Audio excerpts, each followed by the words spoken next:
you are a photographer that has a serious library of wonderful work, I would freak out looking at it and being like, why are you not have this on the blockchain and selling it as an NFT? I mean, we are going to have this ability not only to sell our artwork, but we can also attach these utilities and different things to them.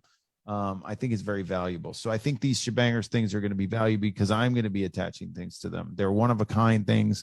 They're super cool things. But the biggest thing about this for the photo industry is that as photographers, we have another platform now to sell our imagery, which is crazy to think that we can sell imagery through the blockchain. Think about this. If you're a landscape photographer, the landscape is there, the beauty is there, and you, let's say you have a gallery and you've sold in a gallery, or you have a gallery taking care of you. Some of you are landscape photographers that shoot the landscapes and don't know what to do with them, don't know how to get them out there. Now there's a platform